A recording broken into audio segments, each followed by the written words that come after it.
three indicators that you should be looking at in your organic market or natural market, your first market that you are having. So the first one would be efficiency. You can see it here on red, efficiency, all right? So basically, since your market is mostly recurrent, right? You are in a location, customers come, and what you would like to do is for them to keep coming back to your business. Well, then efficiency. And you say, well, how do I know what are the accepted levels? Well, then you should look at the industry efficiency KPI. So you should say, okay, so baker store, bakeries, how do they work? What are we looking at? So it's sales, it's price, it's cost. What is it that makes it efficient a bakery in your market? All right. So you would need to do that. You would need to look at those KPIs, then compare yourself.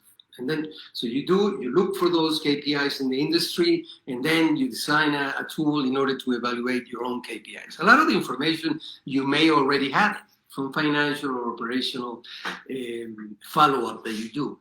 And if you don't, it would be good to develop those KPIs and follow them. So efficiency, right? Then it's how much of your processes are standardization.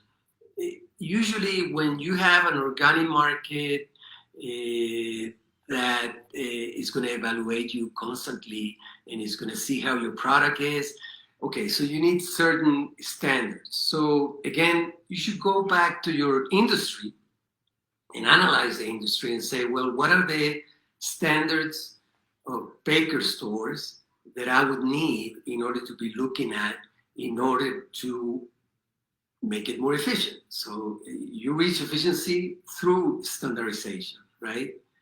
Because it makes the process flawless, less hurdles.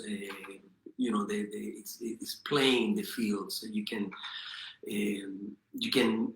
flow in the market in an easy manner. So that would be the second one. And again, you will need to look at your standards in your industry and see what those are. And then compare yourself. Build a small tool, and then evaluate, and then compare, and then try to see that. There's other analysis you can also do. You can do analysis of peers. So you can have a meeting with other baker stores and say, well, what are your standards, etc. So there is business associations that can do this, etc. Then the third one is costs, obviously. So your organic market is most likely that your organic market, it's the first market because it's the least you know. I mean, it's the people that, okay, so this bakery is in this neighborhood, and you purchase your bread there. So they'll evaluate you for costs, and then again, you should go back to the industry. You may already been doing this, and you may be saying, well, how much is are my competition paying for flour, for all the different products I need in order to run my business? So you should look at that. How are the costs that I'm paying, and then what are the costs that I'm sharing? And here it's not always lower, right? I mean, you should analyze this. I mean, in certain industries, in terms of costs, you can look at certain line of business and say, well, I want to be on top. I do want to be or I want to be the most expensive, or maybe I want to pay the best.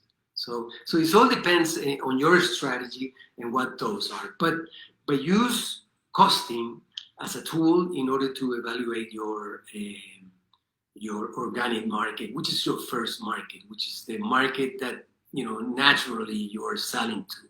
It can be geographic location. It can be, as I said, through a channel like online sales. It can be international. It depends on your strategy, on your business. But basically, I would say that these three: efficiency, standards, and level of the standardization would be the KPI, right?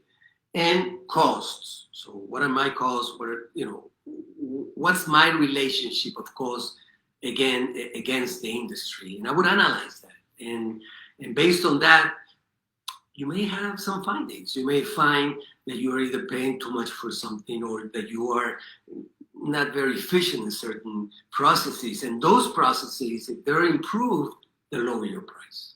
And then it'll make you also understand and gain other markets. So make a bigger pie at the end. Okay, so that would be the 3 key elements you should include in your strategy when building it for your organic market, or if you're already doing it, just apply it and make yourself a chart. Contact me if you need any help, and gladly I'll be able to help you on that.